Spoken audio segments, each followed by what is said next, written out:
Good evening, everyone. We are in class number 3 of our, I believe it's called Chakras in Everyday Life, which is really actually a marvelous title because it's freed me up to talk about them in a certain way, which I hope you're enjoying. It's been a lot of years since I've taught this class, and it's very interesting to come back to aspects of the spiritual path that I've experienced at one stage of my own spiritual life, and then I come back to it after a number of years and from a new perspective, look at it all again. So tonight we're going to be talking about the second and the third chakra with a little bit of information about the first. I just realized I have some notes. I see them. I'll gather them in a moment. So let's start with a prayer. Heavenly Father, Divine Mother, friend, beloved God, Jesus Christ, Babaji Krishna, Lahiri Mahashaya, Swami Sri Yukteswar, beloved Master Paramhansa Yogananda, saints of all religions, awaken us to the divine truths within us. Help us to see past the superficial aspects of our own life and personalities into the divine river that is flowing just behind our awareness, moving us with steadfast, unrelenting determination toward our only true fulfillment, which is attunement with Thy will. We are Thy children. Bless us and guide us and bring us home to Thee. Om. Peace. Amen. Before we start talking, Keshav is going to chant for us.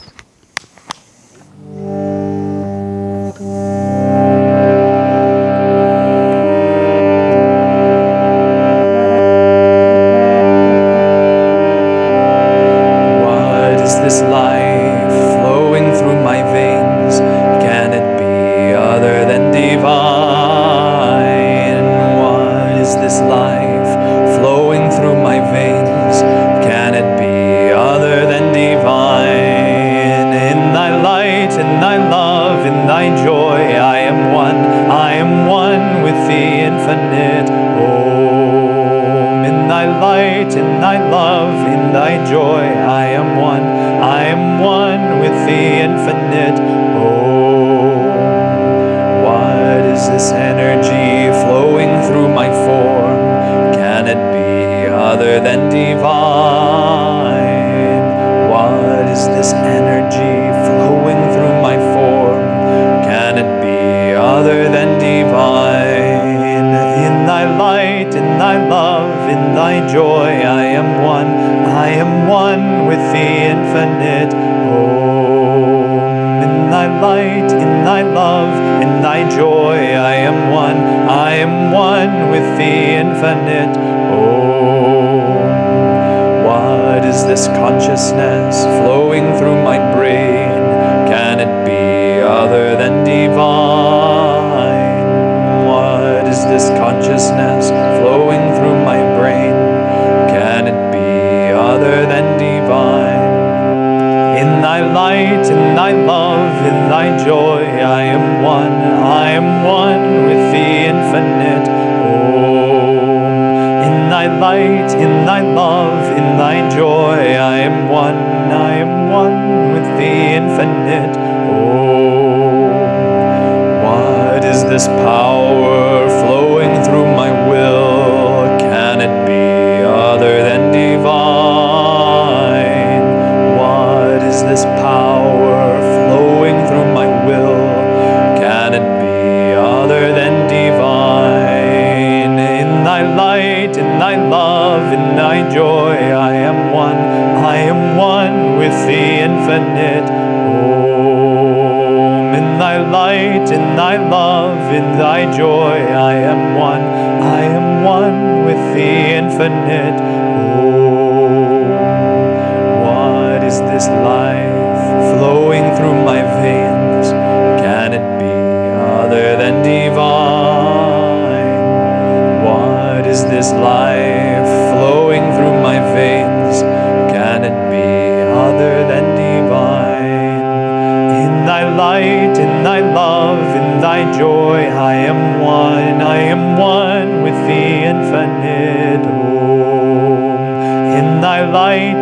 thy love, in thy joy, I am one with the infinite. Oh, what is this energy flowing through my form? Can it be other than divine? What is this energy flowing through my form? Can it be other than divine? In thy light, in thy love, in thy joy, I am one with the infinite. Om. In thy light, in thy love, in thy joy, I am one with the infinite. Om. What is this consciousness flowing through my brain? Can it be other than divine? What is this consciousness flowing through my brain? Can it be other than divine? In thy light, in thy love, in thy joy, I am one with the infinite. Om. In thy light, in thy love, in thy joy, I am one with the infinite. Oh, what is this power flowing through my will? Can it be other than divine? What is this power flowing through my will? Can it be other than divine?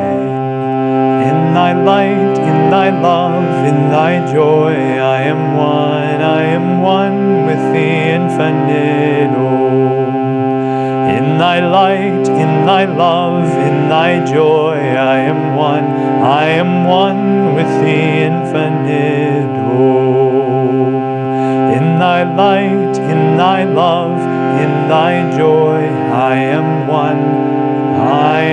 one with the infinite.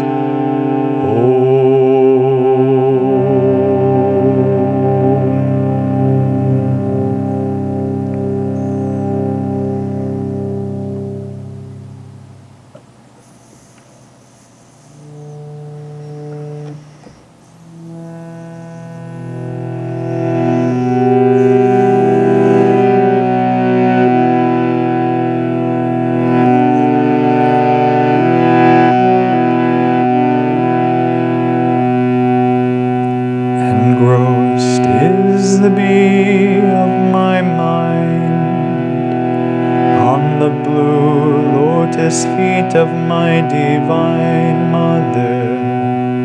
Engrossed is the bee of my mind on the blue lotus feet of my divine mother. Divine Mother, my Divine Mother. Divine Mother, my Divine Mother. Divine Mother, my Divine Mother. Divine Mother, my Divine Mother. Engrossed is the bee of my mind on the blue lotus feet of my divine mother. Engrossed is the bee of my mind on the blue lotus feet of my divine mother. Divine Mother, my Divine Mother. Divine Mother, my Divine Mother. Divine Mother, my Divine Mother. Divine Mother, my Divine Mother. Divine Mother, my Divine Mother. Divine Mother, my Divine Mother. Divine Mother, my Divine Mother. Divine Mother, my Divine Mother. Here. Last week we more or less finished talking about the first chakra, which is the earth chakra, and we started talking about the second chakra, which is the water chakra. And I want to just do a little bit more in relation, well, a lot more in relation to the water chakra, but more in relation to both of them. There is also an astrological element that is related to the chakras. I myself am extremely uninformed on the basis of astrology, so it's not something that I can go into at great length, but it's an interesting study for those who want to put it on top of each other. Keshava Betts, who lives here in Palo Alto, is an astrologer, and he gave a 4-part introductory class to astrology, which I must say I learned more than I had ever learned before. So if you'd like to get a more general picture than I'm able to give you, I really encourage you to do that. The part of it that I'm going to mention is simply that there is a planet associated with each of these chakras, and with the little, it's not written on here, but it's written on other charts that you can look at. And it's related when we start talking about these 3 chakras, actually all of them, but especially here, because we're talking about it today. Okay, last week, I started talking about the water chakra. And I was talking about how water has its own identity, but it doesn't have to defend its identity. It can simply assume the reality of wherever it is. So Swamiji comments that the first chakra is related to the planet Saturn, which is the planet of gathering energy, gaining power. Disciplined energy gives you a force. The second chakra is related to the planet Jupiter, and Jupiter is considered the guru in the horoscope. It's intuitive, it's creative, it's outward moving, it's expansive, it embraces. It's what do I want to say? Well, I think I've actually said everything I mean. But the point that I'm wanting to make now, because this 1, 2, 3 chakras is really important for this reason. Now she's finally going to get her mind organized and say what she wants to say. The chakras come in sets of 3. These are the 3 lower chakras. These are the 3 upper chakras. And they kind of work as a unit. And what happens? The lower 3 chakras are guided primarily from this center here, from the navel center, which is the fire center, which we'll get to later today. And how this center goes is how these 3 are directed. And what we want is, of course, for that energy to go upward. Then the spiritual eye is the master of these upper chakras. And if we can get these 2 chakras to work in harmony, then everything flows the way we want to flow it, and want it to flow. So what I'm doing in the way that we're talking about the chakras in this class is that these are a very powerful way to understand how we relate to the world. And by looking at the essential energy of each chakra, we can look at the way we function in our relationships, in our work, in our friendships, whatever we're doing, in our creativity, and we can see where the strengths and weaknesses are. And then there's further exercises or ways to think about it, that you realize I need to strengthen this particular aspect of myself, or I'm good here and I'm weak here. And when we put it all together, then we begin to flow like a powerful person. So the foundation, as I talked about it at greater length, is the first chakra. It's the Saturn energy. It's the earth. It's when we become grounded. Until we have gathered our forces and we have a definite capacity to perceive what our principles are and to stand in them, then really nothing else can happen in life. And if we are just always sort of shifting from this enthusiasm to that enthusiasm, from this guru to that guru, it's very interesting to me that, it's sort of like fashions and spirituality changes. I came to the path that I'm on in 1969 when I met Swami Kriyananda. I have wonderful regard for many other paths in the world. I've met a number of other teachers, although I haven't gone out seeking them, but they've crossed my path one way or another. One initiation, one ashram, that's my life.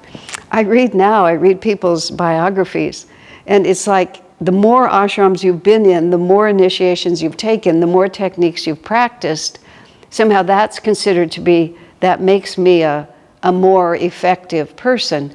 I'm not here to judge anyone. I'm not going to say what one person ought to do. Everybody has their own karma.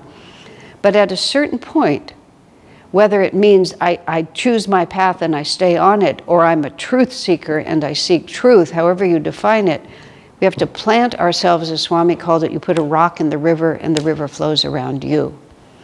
But when we have that strength, from that strength, then we can become very expansive, because the purpose is not to be narrow-minded. When I say that I found my path at a young age and I never wavered from it, the concentration on the path that I have followed has been the way Swami describes, if you're looking at a frozen lake and your goal is to get to the expansive water below it. He said you can sort of walk all over kind of stamping on the ice, but you'll never be able to just sort of break it by wandering around like that. But if you get a sharp item and just hammer it down at one point, you can break through that, and then once you get through, you can go everywhere. So the right kind of earth energy is an inward power. And that's again where the Saturn energy comes in. I pull my energy inward. It's not that I have all this power over everyone else and I'm telling everyone else what to do and trying to make them agree with me. It's just the opposite, that I know who I am and I know where I stand. Just as simple as that. And then everything else is clear to me. I know what my truth is, I know what my boundaries are, I know what my values are. I don't have to defend them or impose them on anyone. Then I can move into the water element and I can go everywhere. I can experience everything if I choose to. I can choose I can be whatever, I can let that self just go in every direction. I can also, the second chakra is the chakra of intuition. And Swami talks about how important it is to have true intuition, that there has to be a center point of deep strength and clarity.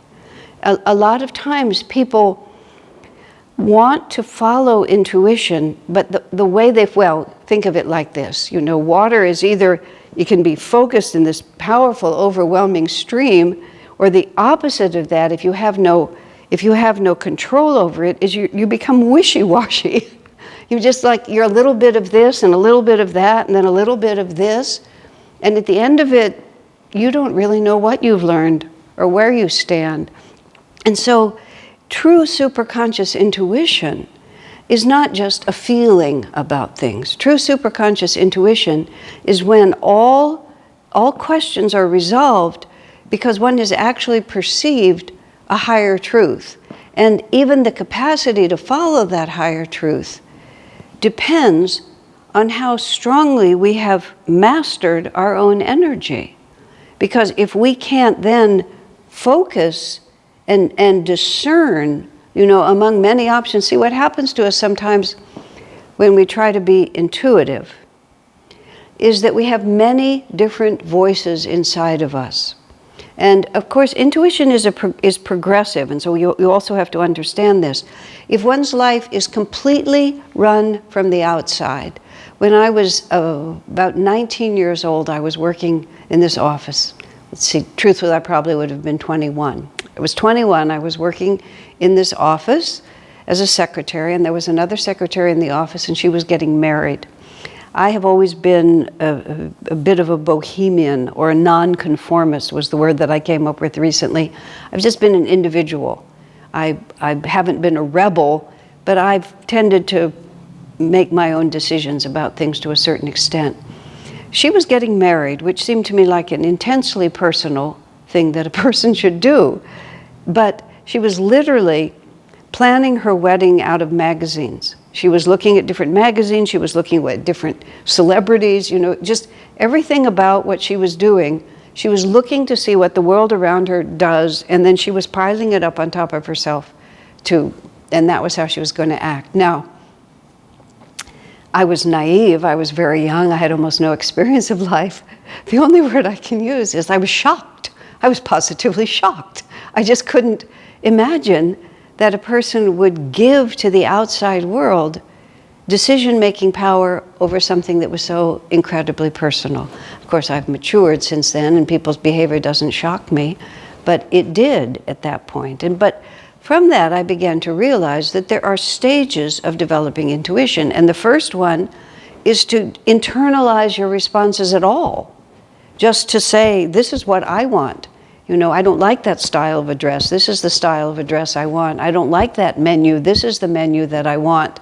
I don't like this husband. I really want one that's more to my liking. This is my parents' choice of a husband. I want my own husband. Whatever it might be, even if those desires are just egoic preferences, the first step of inner guidance is to be inner, is to at least be operating from my own desires and not just from an imposition outside. But once we begin to become more sensitive about it, which is what we're talking about here, there's many different voices inside of us. There's this powerful pull from the past that just sort of wants to follow the comfortable route, what's already known, what takes the least energy, which requires the least courage from me. I'll just flow with what's already there. It's very familiar. It feels very comfortable. And inspirations that come from the subconscious often really feel right. They feel right because they match everything that I already am. And so it's a very natural way to feel. And sometimes people who read you psychically, and it depends on who's reading you, they will read your subconscious mind and they'll just tell you who you are. It matches you completely. And it's not necessarily a bad thing, at least it's internal, but it's not necessarily either something that's going to take you on a higher spiritual path.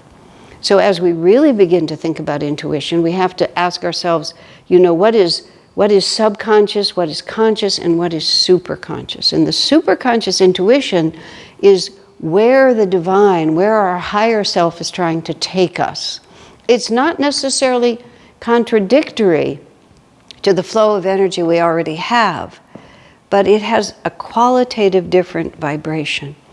And we cannot get that merely by being expansive. You know, this is an exciting thing to do, this is expansive, I'll go there and I'll go learn this, all the people are doing this, whatever it might be, it has to be anchored. It has to be strongly answered in what are my values and where am I trying to go. I had an interesting experience many years ago.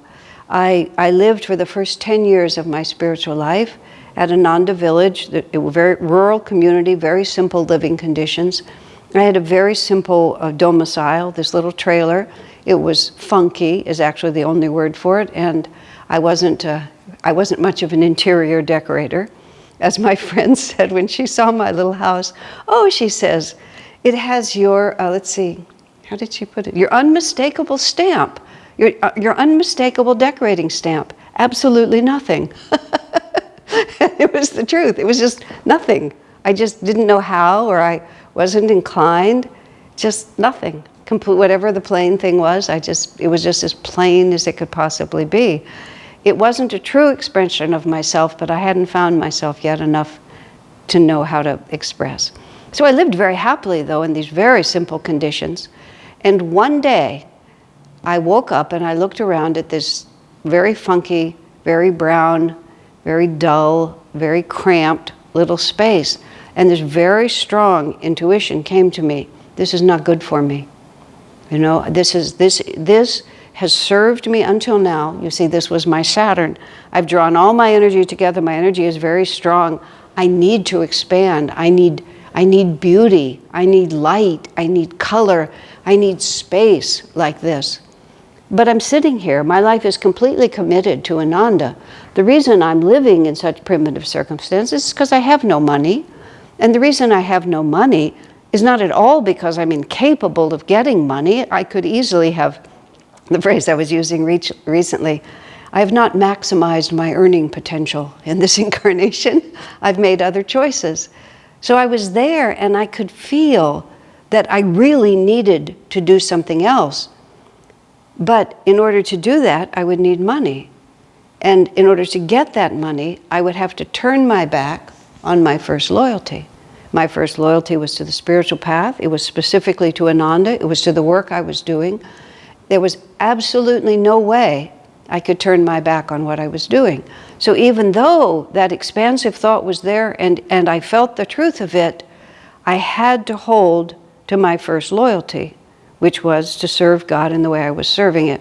And I just shrugged my shoulders. I didn't know what to do about it. 1 year later, everything in my life had turned around.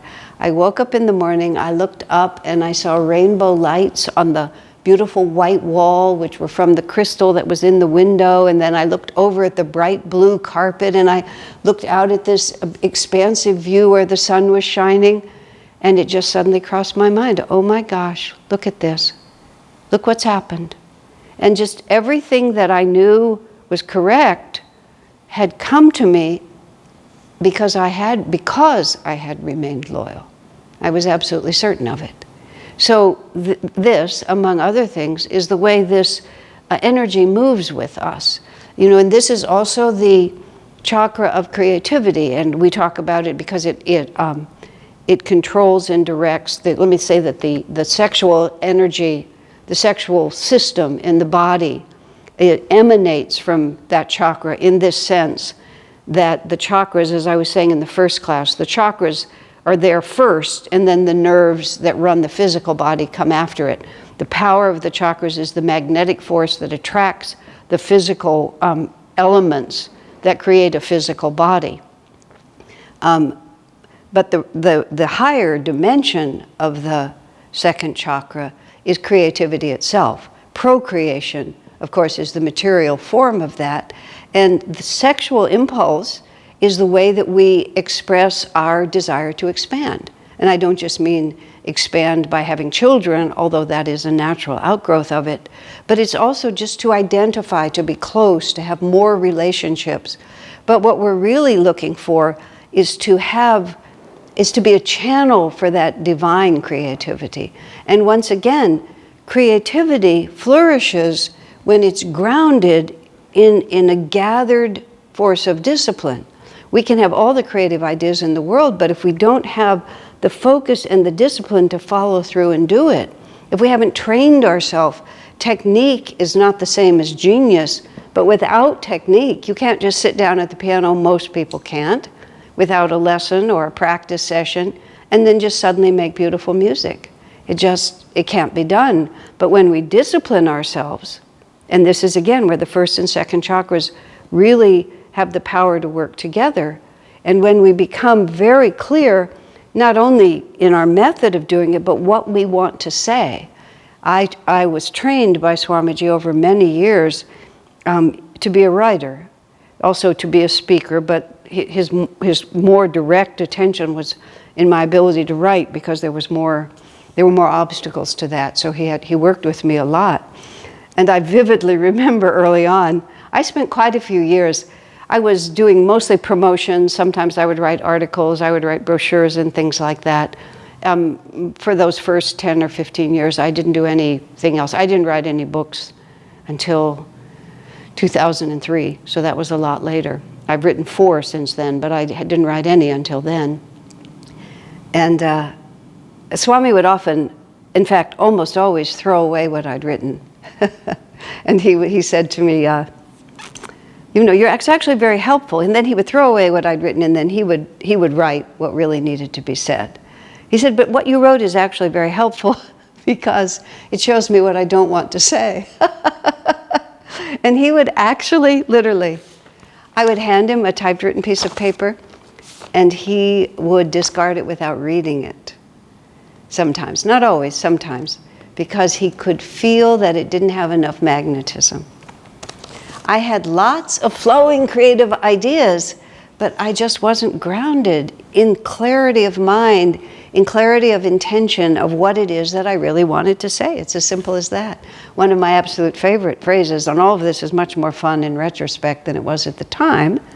I actually stopped writing for a while to just be realistic about what this experience was, because I was worn out.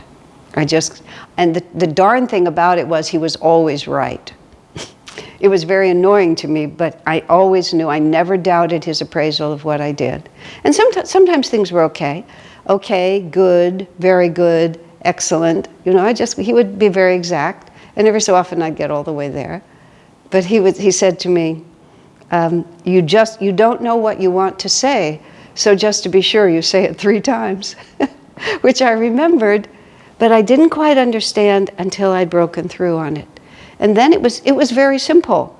You know, the power of concentrated energy, and I finally discovered if I'm having trouble saying it, it's not because I'm having trouble writing, it's because I don't know what I want to say. And I'm just flailing around, I'm just swimming around in an ocean, just sort of looking for something. But if I see the island and I get in the water and I go right across, then it's not hard. It takes energy, that's a fact, it takes energy. But it's not hard to do. It's hard when I don't have the power of that first chakra really centered, clear. And then, as I said, I learned that if I'm having trouble saying it, I need to stop writing and just think, what am I trying to say? And then I would think of what I was trying to say, then I would just say it, and then I could go on. And whenever I would just, flail around trying to make a sentence work or a paragraph work, it would occur to me because it doesn't belong in the book. Oh, it doesn't belong in the book, so I throw it out of the book because there was a very clear place that I'm standing. And then once you're in that, you see, you're so anchored. I know who I am, I know what I'm doing. Then you go everywhere. You enjoy everything because nothing threatens you. You know, you have to be very closed when I don't know who I am because anybody could take that away from me. But once I do, I can be very free, and this is again where creativity comes from. And if we think of it even in terms of sexuality, which leads to intimate relationships, when we think about relationships, you know, if you know who you are, you can be in a very positive relationship with someone. If you don't know who you are, which is what the first chakra helps us to know, if we don't know who we are, we get very confused when we're in close proximity with someone else. And we're always trying to make them be different because I'm not comfortable with who I am, so you make me even more uncomfortable. But if you were different, then I would feel better. And a lot of things happen that aren't really such good things. So in building ourselves, and I said last week, I was talking about how these 5 chakras, being the 5 Pandavas who are engaged on the battlefield of consciousness, you know, that this is the beginning. And now there's 2 more parts here that I wanted to talk about. The first chakra I mentioned are the Yamas. The second chakra is the niyamas. The Yamas are those wrong energies that we need to restrain. So again, this relates to the Saturn energy, to the disciplined energy, to the fixed form. Everything has to be restrained. And so when I was talking last week, you know, about the Yamas, I just mentioned them quickly because this isn't really a class on those. But we have to, you know, it's ahimsa, nonviolence, truthfulness, non-lying, non-avarice, not craving that which doesn't belong to us, non-sensuality, just like rejecting the fact that the not allowing the body to control us, and then non-acceptance even of those apparent realities that are around me. We have to control the impulse to act from delusion. You know, not telling the truth is not an inability to perceive reality as it is, to accept reality as it is. There's a great inclination to think that delusion is truth. And so we have to stop lying about the nature of reality and live in truth. Violence is when we think that we are separate from others, and therefore we can act in such a way as to try to get our preference over their preference, but we have to restrain that inclination to do it because it's a delusion. The physical body attracts us. Things of the sensual world attract us, but that's delusion, so we have to restrain this misunderstanding. And then when you get to the niyamas, which is what the second chakra represents, this is the flowing water versus the rock, is that we have to let them flow. But you can't let them flow if you haven't first restrained the negative qualities. So the positive qualities, the niyamas, it's a little confusing the way the language goes. It's more fully explained in other places, is what they call cleanliness, which actually means purity of heart, contentment, tapasya, austerity, self-study, and devotion to the Supreme Lord. Cleanliness is a funny phrase, but what we mean by that is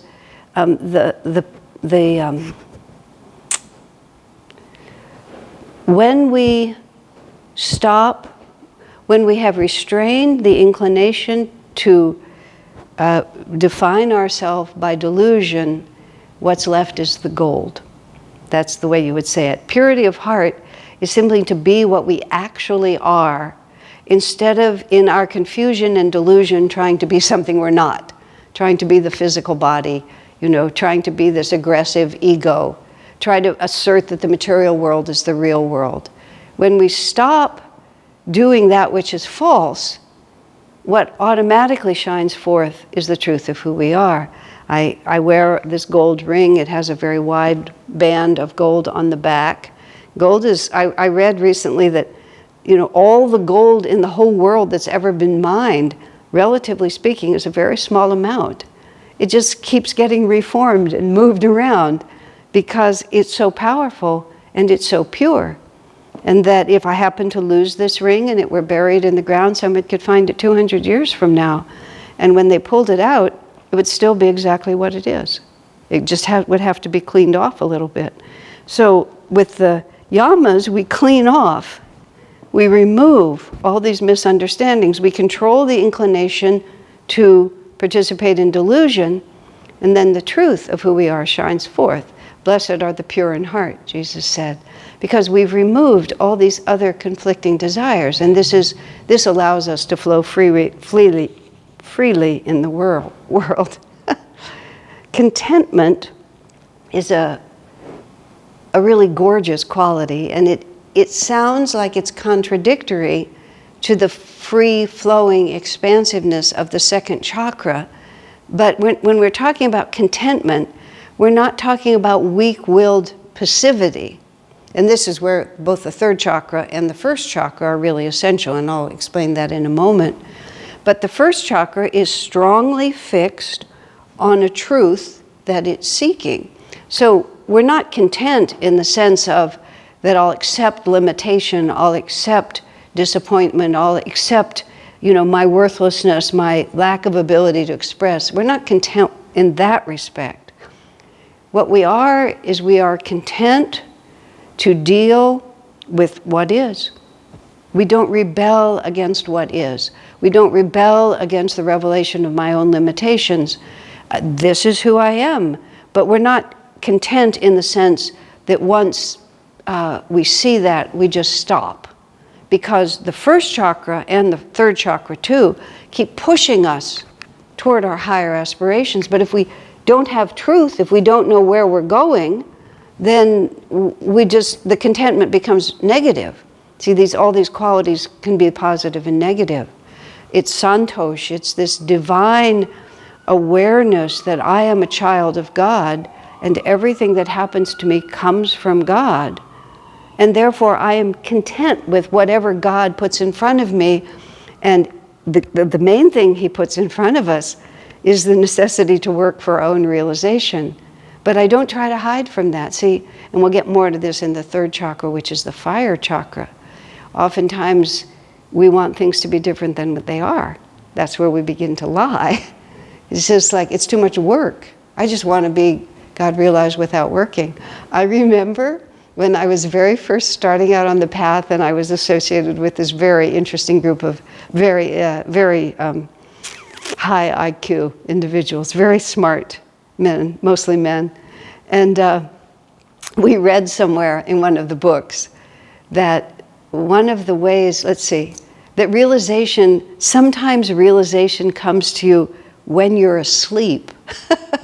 So we all decided that's the one we wanted. we would just take the one that we'll just keep sleeping, and we'll just wait for realization to come to us in that way. Of course, we were just joking. My friend also, who actually had an inclination, his intoxicant was sleep.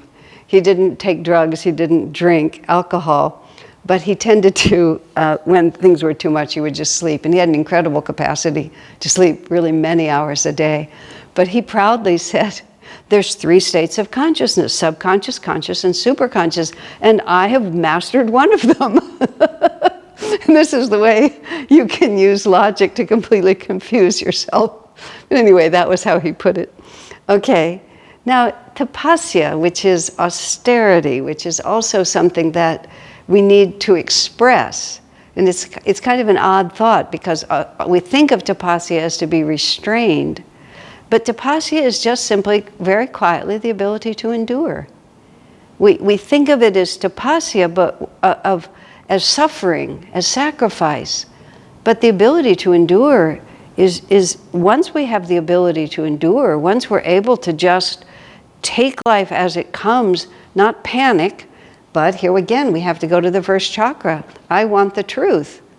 And if it's necessary to just hold my ground, well, even just for example, if I want to create something, if I really want to accomplish something, if I have an inspirational idea that I will really want to express, I have to resist, all these other distractions and all these other ways of doing things. I have to just hold one pointedly and go toward that. To others, that might look like sacrifice. But from the inside, it's just allowing the life force that is in you to express, and not allowing yourself to get distracted by other things.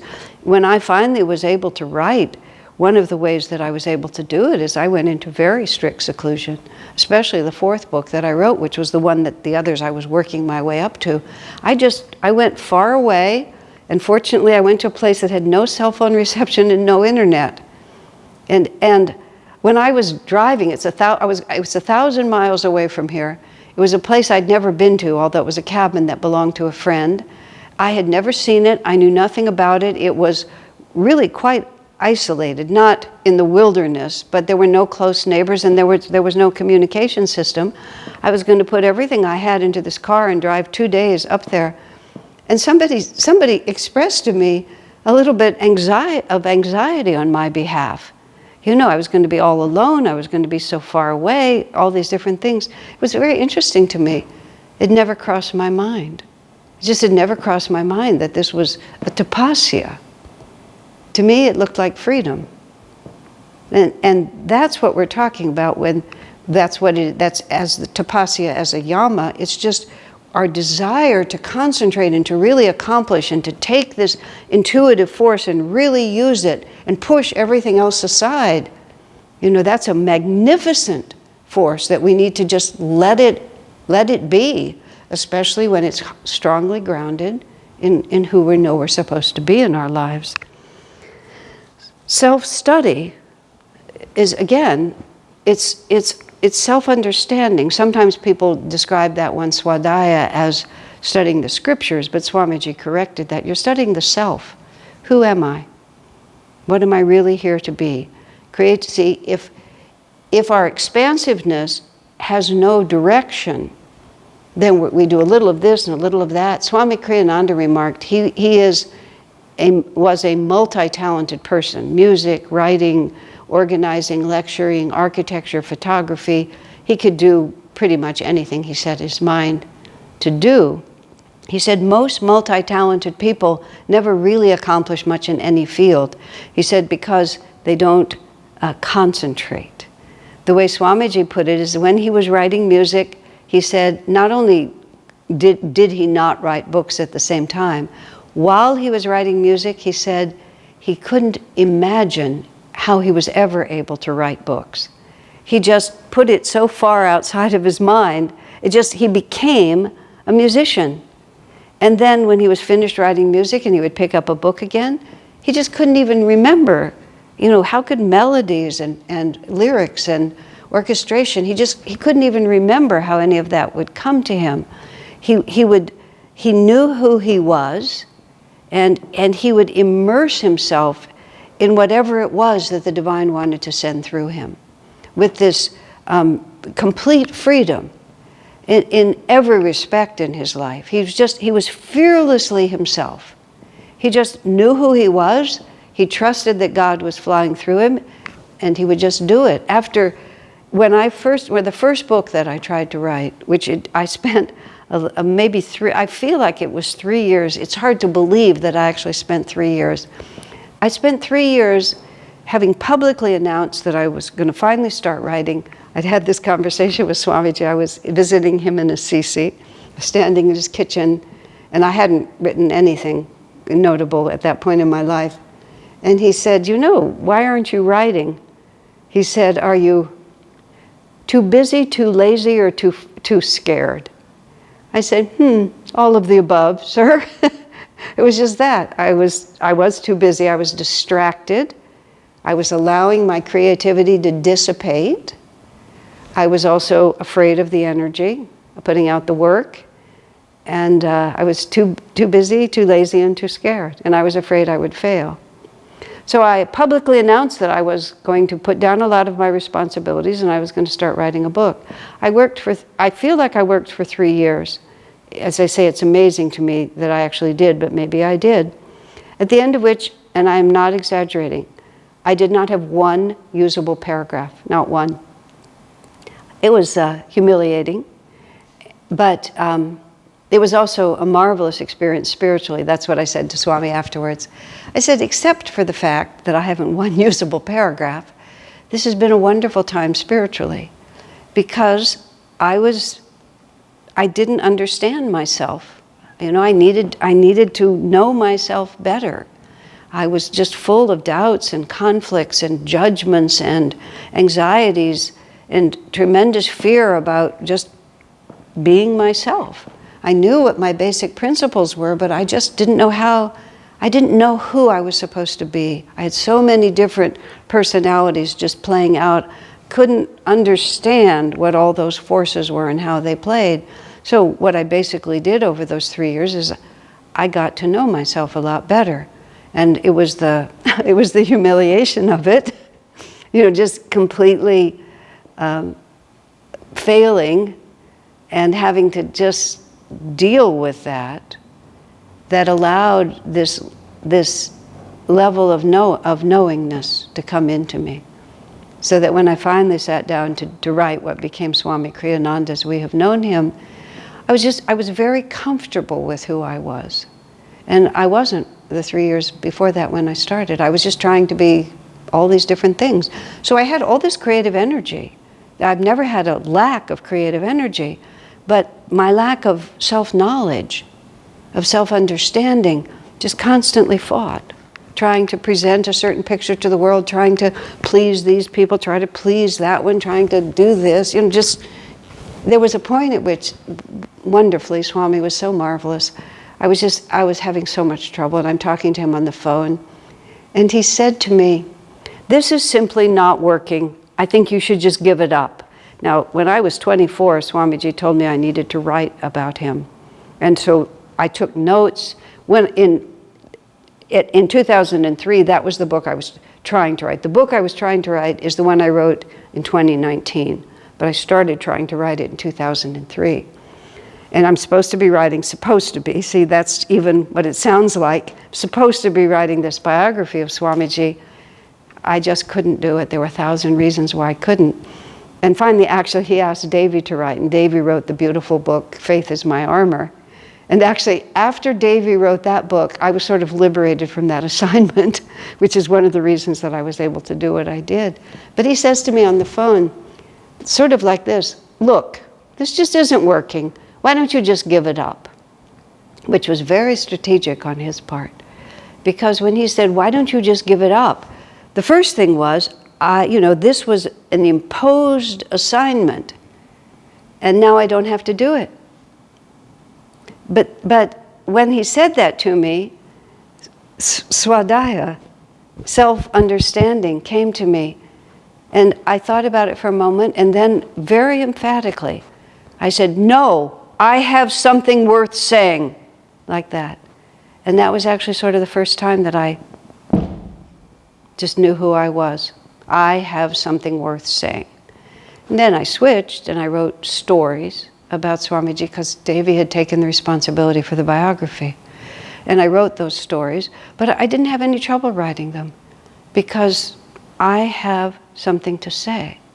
I already was strong in knowing what my principles were, but I didn't know myself. I didn't know myself, but I did. My second chakra got itself organized and I was able to do it. And the most wonderful of what we have to allow to flow is devotion to the Supreme Lord. You know, the more we use our creativity to serve God, the more power and joy can come through it. And again, this is what is our fundamental loyalty. Now I'm talking to devotees here. I mean, this is a very exclusive audience. We're here to realize God. So that is our basic principle.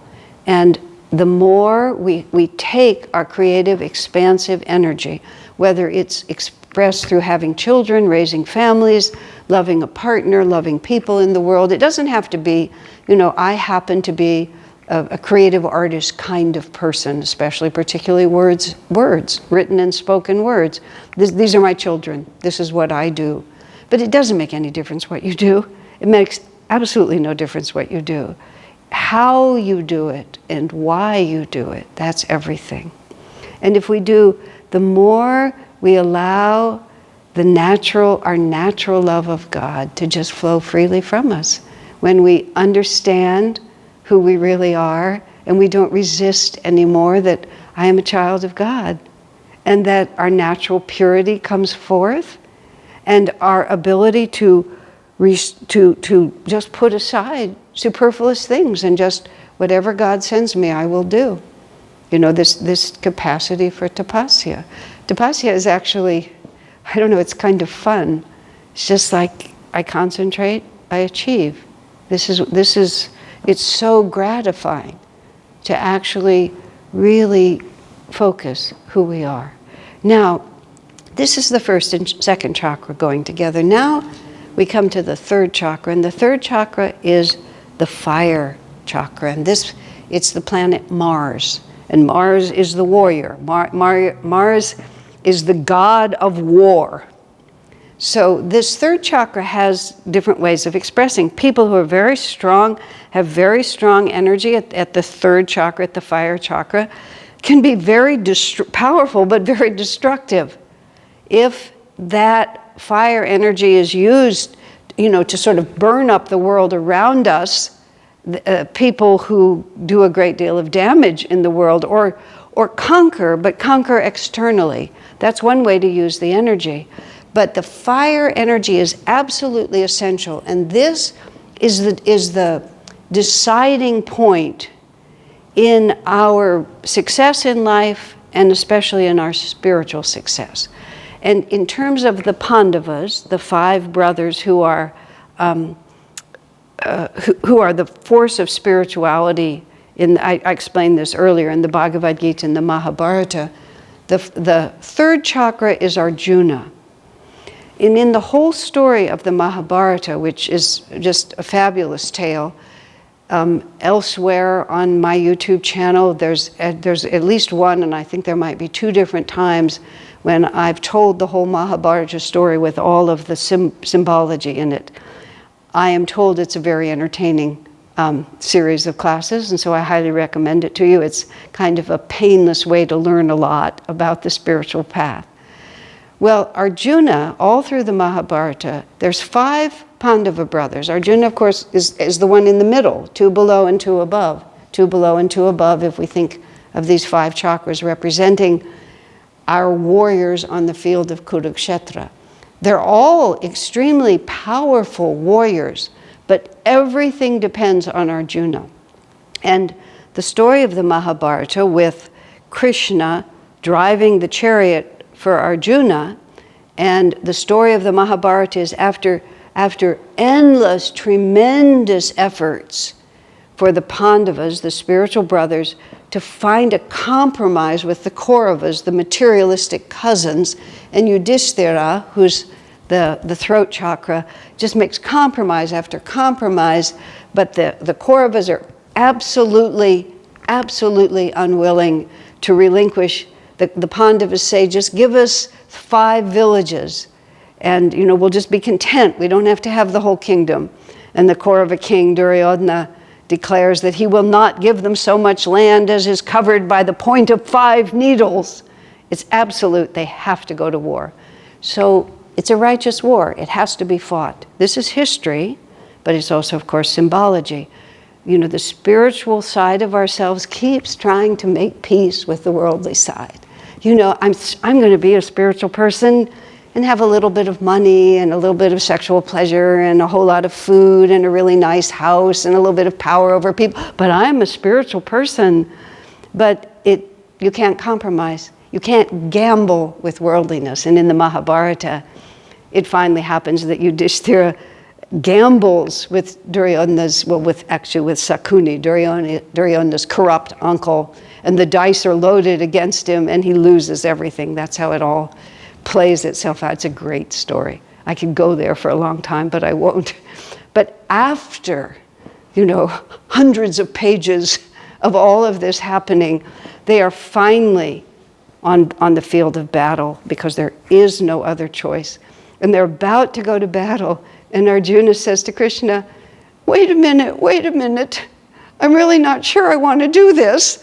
And so Krishna drives him off the field of battle and kind of says, so what's up, Arjuna? What's going on here? And Arjuna gives him all these reasons why fighting is really a bad idea.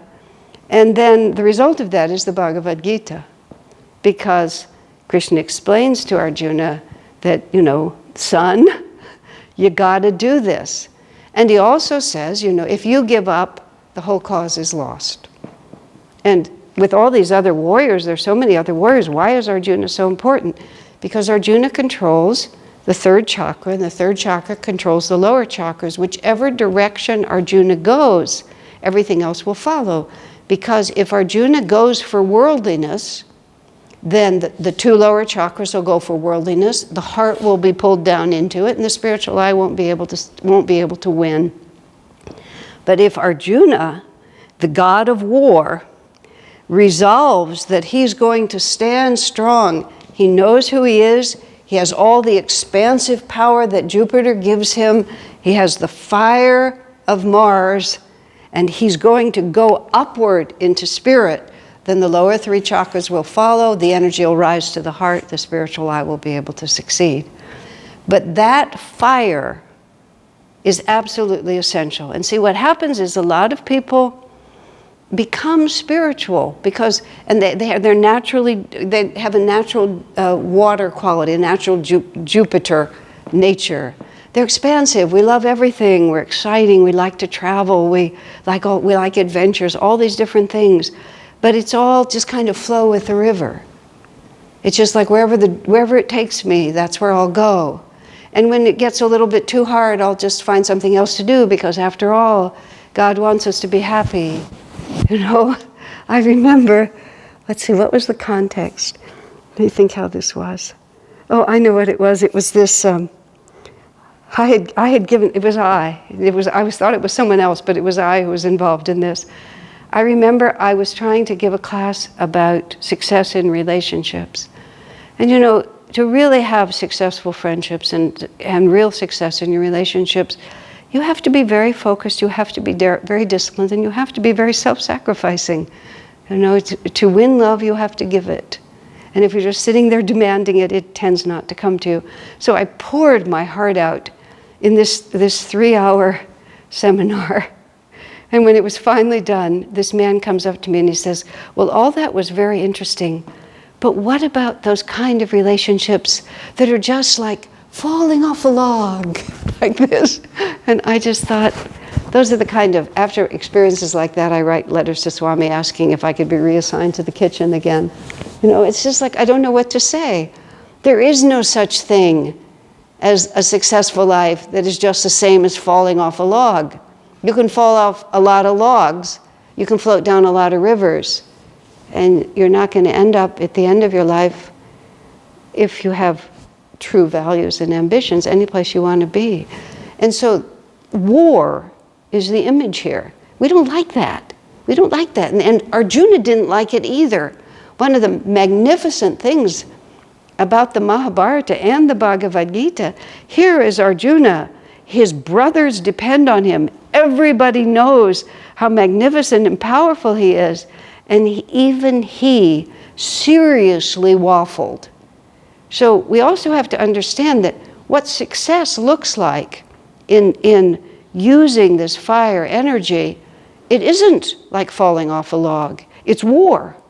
But it's not war with the world outside. That's how a lot of people use the third chakra. It's dog eat dog out there, and you just have to break into it and get what you can from it. That's how a lot of people use their Mars energy. And it's better than not expressing it at all.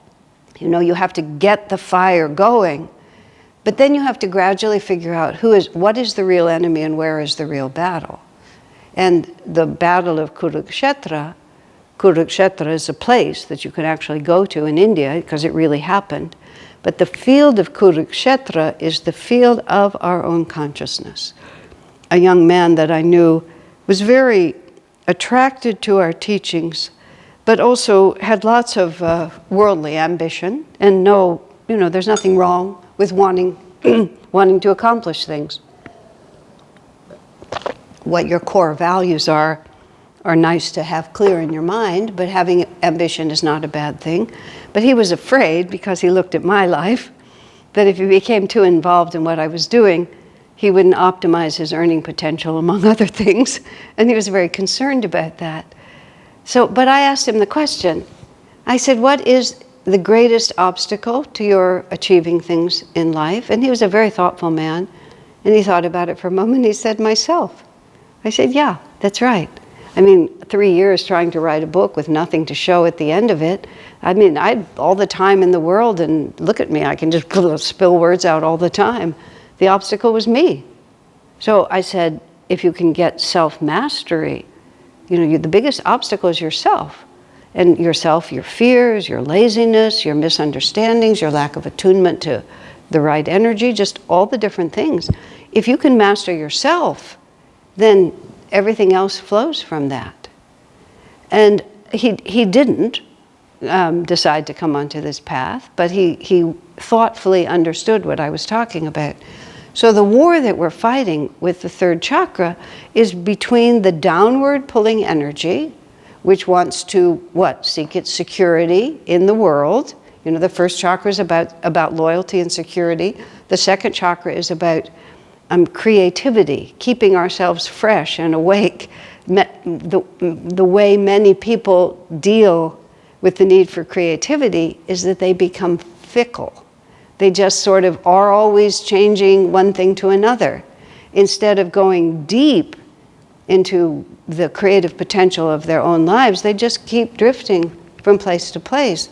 The fire chakra is what gives power. And without power, we can have a perfectly normal life. We can have a nice life, maybe. But when we have real aspirations, or even real ambitions, we have to really apply our energy to it. There was a world-famous athlete who was talking about how he managed to achieve what he achieved, and he laid out what his routine was, how many hours of this kind of training and this kind of training, this kind of training. And then whoever was talking to him said, how often do you do that? He said, every day. They said, every day? Yes, every day. Christmas, New Year's, my children's birthday, my wedding anniversary, every day. This is what I do. And do you think he always wanted to do that? Because a part of us wants to go in all kinds of other directions. But see, we build on this because we have when the second chakra is working properly, tapasya is not hard. Tapasya just flows. We don't feel like it's tapasya. We're at war with our own weaker or less helpful characteristics. That's what the Pandavas and the Kauravas are. When that whole story is laid out, the opposition army represents all these different psychological qualities, and the Pandavas represent the divine qualities, of which there are just a handful, because spirit is focused and delusion is multifarious. It just goes on. And so what Arjuna has to slay, what all of the Pandavas have to slay, is their own weakest qualities. One of the most interesting, which is just part of that story, is one of the most fascinating characters in the Mahabharata actually is secretly the sixth Pandava. It comes from the same, he was born to the same mother, but by a whole series of magnificent, plot twists, he ends up fighting for the wrong side.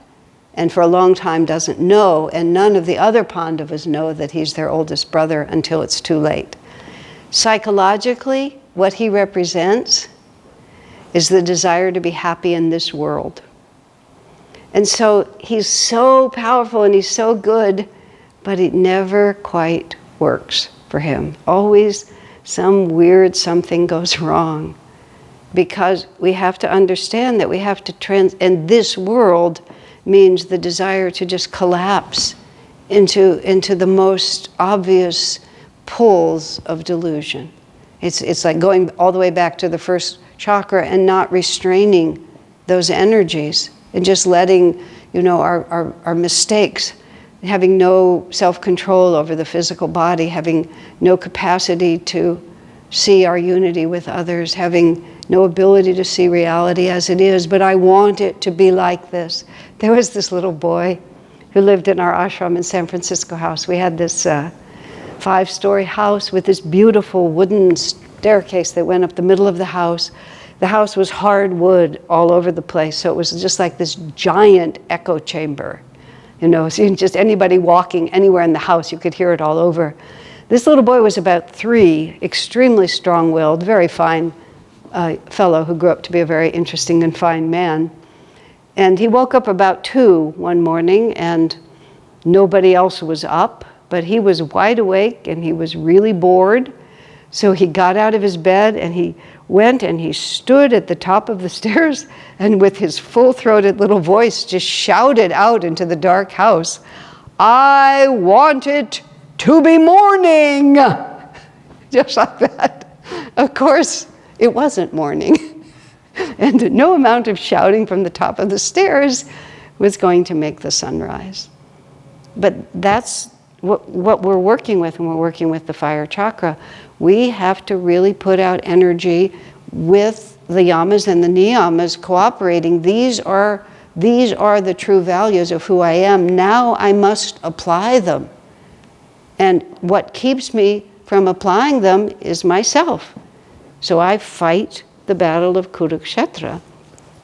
And when that fire energy, see, what also happens is the fire is a transmuting power.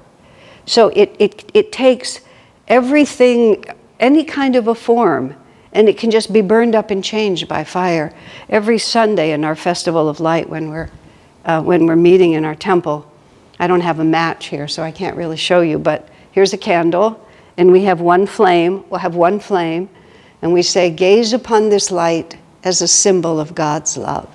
And I'm presenting this from our temple. You can see from the altar behind me. Our temple is quite large. It's a very sturdy building. And I often standing, gazing at, pretending there's a fire right there right now as we look at it. And I think if I took that and I touched it, to the things around here, that one candle flame could reduce this entire building to ash. I mean, just think about the power of that. It's so small you can hardly see it, but inherent in that can transform. This is being recorded in September of 2020. A great deal of the west coast of America, Oregon, Washington, California, has just been in flames. Thousands upon thousands of acres, and this just fire just has ripped through. In 1976, which was quite a long time ago now, but it was part of my life, at Ananda village, there's the highest point in the community. It's called Rajasi Ridge now, and you stand there, and then the community goes downhill behind you, and on the other side is land that belongs to others. It equally goes downhill. We had been used to fires there. Now, that was a long time ago, and fires were not as out of control as they have been in the last few years. But we'd had 7 years of drought, and everything was just, tinder dry, and there were fires here and there. And about several miles from us, but downhill on the other side of Ananda, from Ananda, downhill on that side, a county vehicle had what they call the faulty spark arrestor. This we didn't know until later. And it threw off a spark which hit the dry grass and set the grass aflame. At that time of day, there was a wind that was blowing uphill. It was the afternoon and it was blowing uphill. There was this whole hill of California grass. Those of you who live in other parts of the world, California is green in the winter and is brown in the summer. East Coast places are green in the summer and brown in the winter, but we're reversed. So it was completely brown, completely dry. The wind was behind it. The fire just started racing up that hill. And we knew it was coming, and so a group of us went up there and we had little fire outfits on. We had these little cotton jackets. They were sort of oriental looking. And actually, as the day progressed, I think America was at war with Vietnam at that point, and we really looked like we were Vietnamese people in a war zone, because we all had somebody had gotten these cotton long sleeve shirts, which were our firefighting shirts, and they had an oriental collar to them.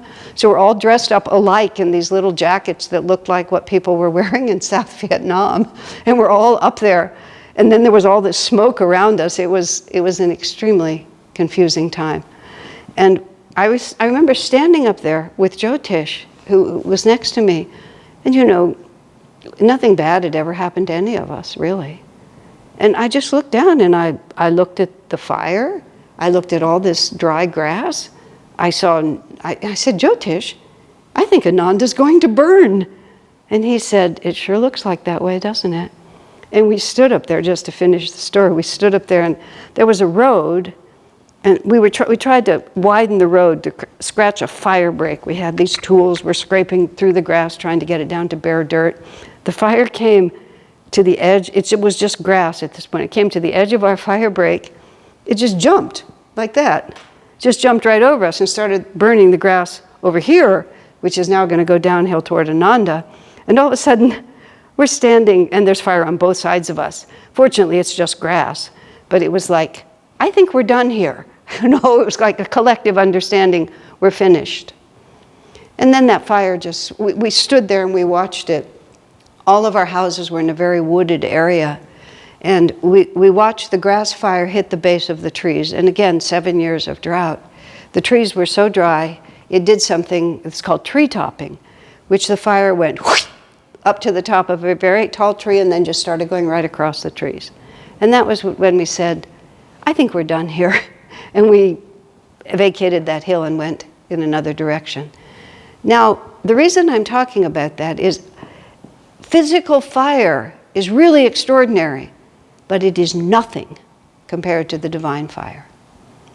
That what the fire can do, anything you think that limits you, whether it's an external or an internal obstacle, it's absolutely powerless in face of the fire of human will and divine grace.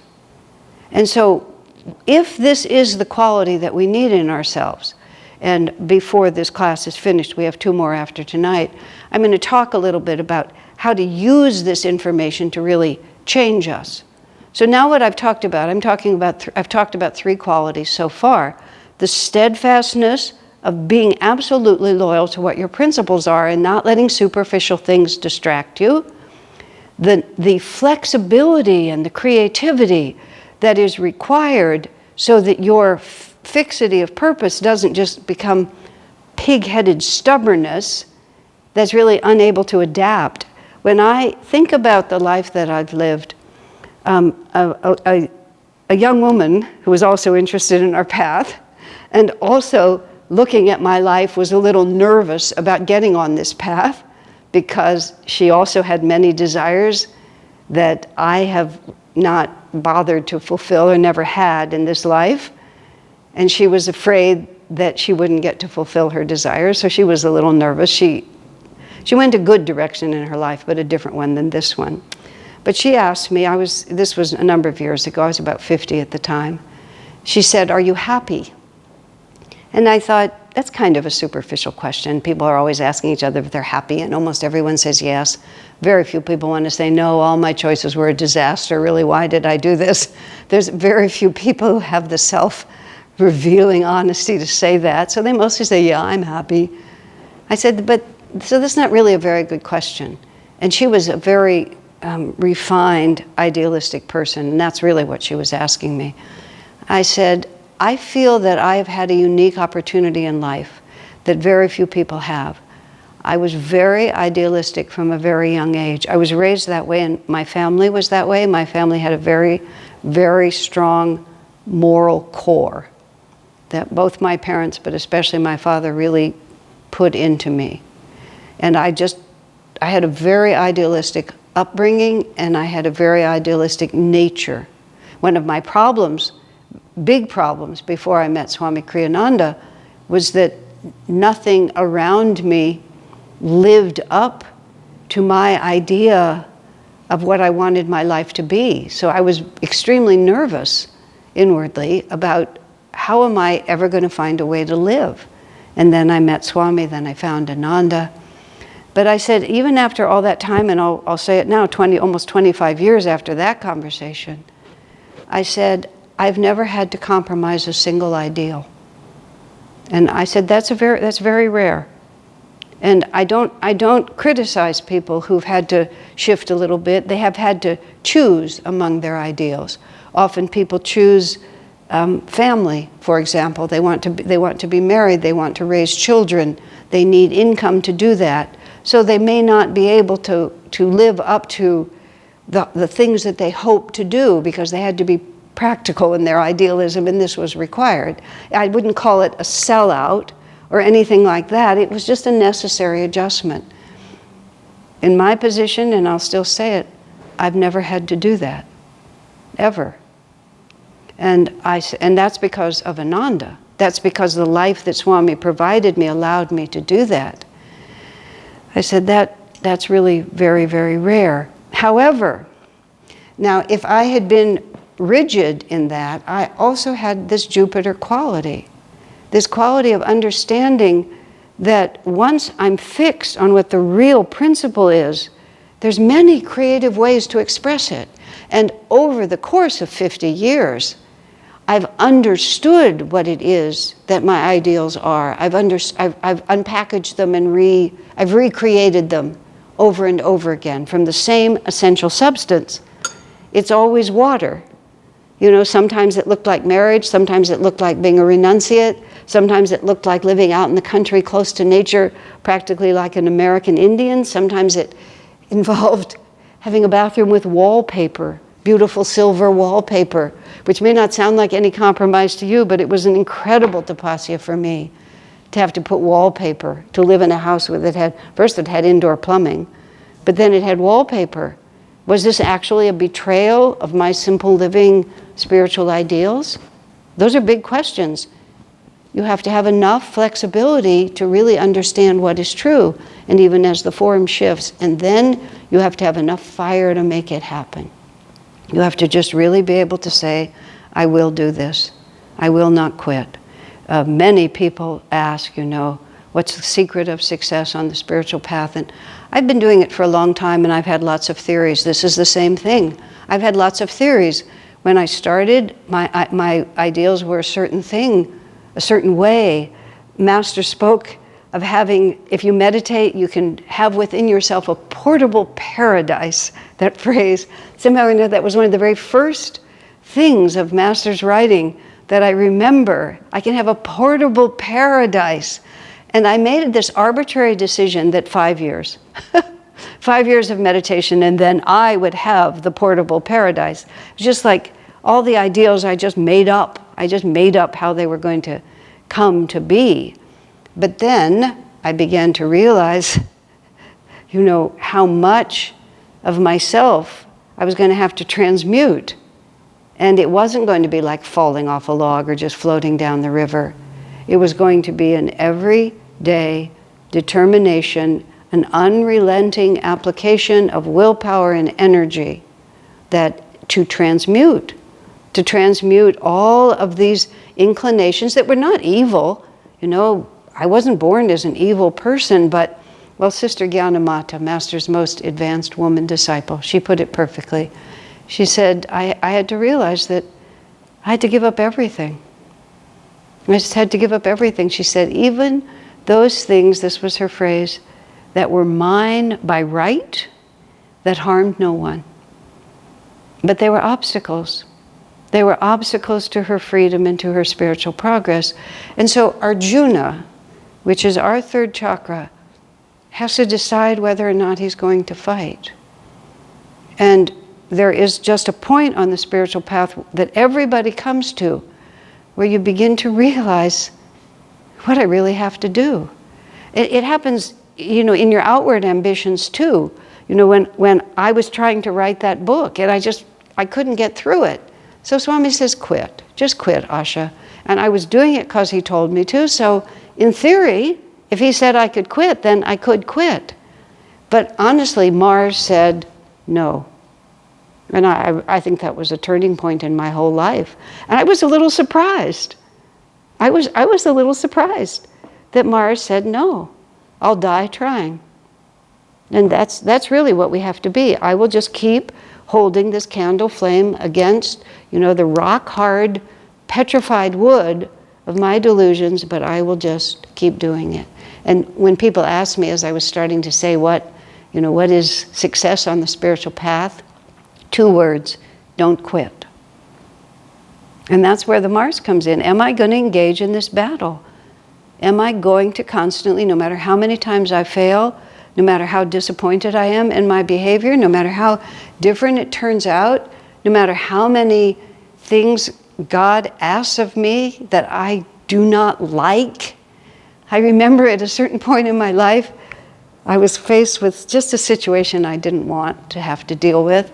And I finally realized I was so angry. And I wasn't really angry at the people and I wasn't angry at anybody that I knew, but I realized I was angry at the gurus. I was actually sitting in this temple when I realized this. And you can't see, but those of you who've seen this temple at other times, the pictures of the masters in very large form are sitting behind me. Master and Swamiji are over here. I was mad at all of them. I was really mad at all of them. Not for sending me that situation. I was content with the situation. What I was mad about is that I was going to have to get engaged and I was going to have to keep fighting till I won.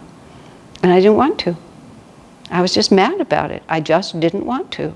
You know, I was going to have to put on my battle gear one more time. I was going to have to go against those Kauravas, and I was just going to have to keep hacking at them until I won. And I knew that I would. It was weird. I knew that I would be victorious, but it was going to be a long, tiresome struggle. And I just didn't want to do it.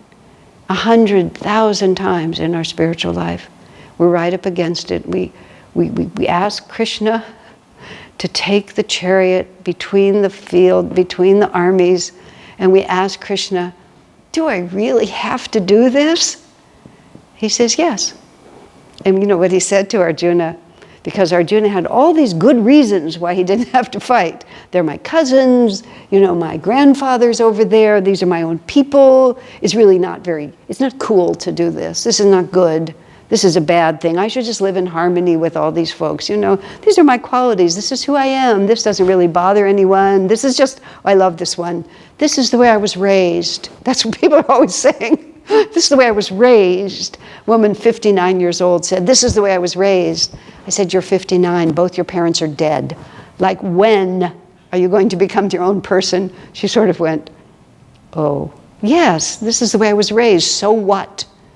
Is it making you happy? Is it who you want to be? So we get to sit with Krishna. I like that. I love the Gita. I love the Mahabharata.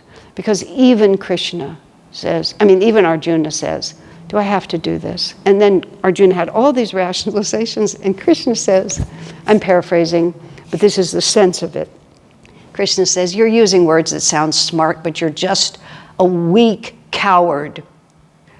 Arjuna says, oh, really? He's a little shocked. Oh, really? He says, yes. He said, if you don't fight this battle, your name's going to be mud. No one will ever respect you or ever refer to you with honor again. Oh, I'm really confused. But even Arjuna felt like that. So all we have to do is just, even if we have to just huddle in the chariot with Krishna and have him give us another pep talk, but then sooner or later we restring the bow. And if you do that, then the other two chakras have to go along with you. And once you have those three, the commitment, the expansiveness, and the power, Saturn, Jupiter, and Mars. Once you have those in line, then you can move up to the higher chakras, and then your spiritual life really begins. All right, my friends. God bless you.